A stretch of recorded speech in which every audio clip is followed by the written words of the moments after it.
বাজলো তোমার আলোর বেনু, মাতলো রে ভুবন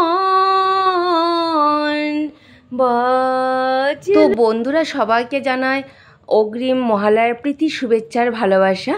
পিতৃপক্ষের শেষ আর দেবীপক্ষের শুরু, তার জন্য তো আমাদের তৈরি হতে হবে।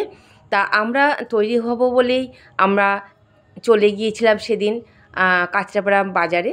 সেখান থেকে কি কি নিয়ে এসেছি, কী কী কিনেছি তোমাদের সঙ্গে সব শেয়ার করব। তোমরা একটু সঙ্গে থেকো। আর আমার সাজটা কেমন হয়েছে তোমরা বলো। দেখো, আমি মাথার মধ্যে একটা ক্লিপ দিয়ে নিয়েছি। তো চলো, মোটামুটি সাজগোজটা আমার কমপ্লিট হয়ে গেছে। এবার বেরিয়ে পড়া যাক। আমরা একটা টোটো ভাড়া করে নিয়েছিলাম কাঁচরাপাড়া যাওয়ার জন্য। তা যাওয়ার পথে একটু বৃষ্টিও হচ্ছিল, তাই একটা চায়ের দোকানে ঢুকেছিলাম চা খাবো বলে। চায়ের দোকানে যে ভাইটা দেখো চা তৈরি করছে আমাদের দেওয়ার জন্য গরম গরম। আর আমরা একটু ভিডিও করে নিচ্ছি। এটা আমার বোন, আর এটা তো ননদ, তোমরা চেনোই। আমি সব জায়গায় ননদের সঙ্গেই যাই। আর এটা আমি আর যাই। দেখো, মোটামুটি ভিডিওগুলো করছি তোমাদের সঙ্গে শেয়ার করব বলে দু বোনে একটু ভিডিও করছিলাম, রিলস বানিয়েছিলাম। আর দেখো, চায়ের দোকানের যে ভাইটা, উনি আমাদের চা দিতে আসবেন। আর মাটির ভারী চায়ের গন্ধটা খুবই ভালো লাগছিলো। সেই ঠান্ডা একটা ওয়েদারও ছিল, বৃষ্টি হচ্ছিল, তাই দেখো চা নিয়ে চলে এসেছে। আর আমরা এখন চা খেয়ে নেব। আর বিস্কিটটা তো তোমরা দেখেছো, আগেই নেওয়া হয়েছিল। বিস্কিটটা আমরা খেয়ে নিয়েছি। চাটা খুব ভালো ছিল। এইবার আমরা চলে গিয়েছিলাম সাহা টেক্সটাইলে। দেখো, সাহা টেক্সটাইলে ঢুকেই তোমরা এই সুন্দর সাজানো গেটআপটা দেখতে পাবে। আর দেখো, সবাই ওখানে ভিডিও করছে। মোটামুটি আমাদের যে নিয়মকানুনগুলো আছে, যে ব্যাগগুলো লক করে দিতে হয়, সেগুলো ওখানকার যে সিকিউরিটি আছেন ম্যাডাম, উনি করে দিচ্ছেন। আর এটা একটা ঐতিহ্য সাহা টেক্সটাইলের।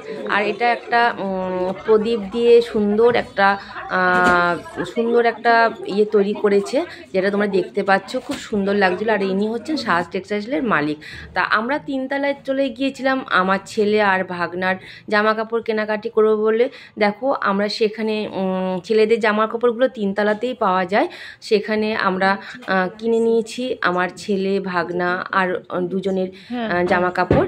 সেখান থেকে মোটামুটি আমাদের কেনাকাটির শেষের দিকে তখন আমি একটা ভিডিও করে নিয়েছিলাম আয়নার সামনে দাঁড়িয়ে, তোমরা দেখতে পাচ্ছ।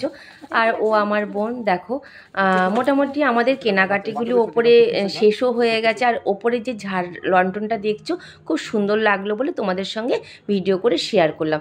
চলো, এইবার আমি চলে আসব নিচে। হ্যাঁ, আমাদের সব মোটামুটি দেখো পছন্দ হয়ে গেছে, তৈরিও। এই লাল ড্রেসটা আমরা নিয়েও নিয়েছি। আর এখন বিলিং কাউন্টারে চলে এসেছি, বিলিং হচ্ছে। আর এখানে দেখো, কাঁসার থালার মধ্যে নানা রকম শাড়ির নাম দিয়ে লেখা হয়েছে। আর এটা ঝাড় লণ্ঠন তোমরা দেখতেই পাচ্ছ। আর একটা পুরনো দিনের একটা আয়নার সামনে দাঁড়িয়ে আমি ভিডিও করছি, যেগুলো সাহা টেক্সটাইলের একটা কি বলো তো, ওখানে অনেক পুরনো জিনিসপত্র আছে। মানে পুরনো দিনের সব আয়না বলো, চেয়ার সব সাজানো আছে ওখানে। মানে উনি যে মালিক ছিলেন, উনি ব্যবহার করতেন ওই জিনিসগুলো। যাই হোক, এবার আমরা বেরিয়ে পড়বো। দেখো, বিলিং হয়ে গেছে আমাদের, আমরা বেরিয়ে পড়বো। আর খুব বৃষ্টি হচ্ছিলো, এত বৃষ্টি হচ্ছিলো না, এত প্রবলেম হচ্ছিলো। যাই হোক, আমি ভিডিওটা করব বলে তাড়াতাড়ি করে ব্যাগটা নিয়ে নেমে পড়েছি। আর আমার বোন, ননদ আর বোনের বর, ওরা নাবছে, তোমরা দেখতে পাচ্ছ। দেখো, সাহা টেক্সটাইল দেখতে পাচ্ছ তো। মোটামুটি আমরা অনেক ওখান থেকে চলে এসেছিলাম কাঁচরাপাড়া খাদিম খাজানায়। আর এসেই তো আমি পাগলের মতন চুড়িদার পছন্দ করতে আরম্ভ করে দিয়েছি, তোমরা দেখতে পাচ্ছ। দুটো পছন্দ করা হয়ে গেছে, হাতেই রয়েছে আমার। আর আরও দুটো পছন্দ করে নিচ্ছি, দুটো পালাজো নিয়েছি। আর এত চুড়িদারের মধ্যে পছন্দ করো না, সত্যি খুব প্রবলেম হয়ে যায়, জানো তো।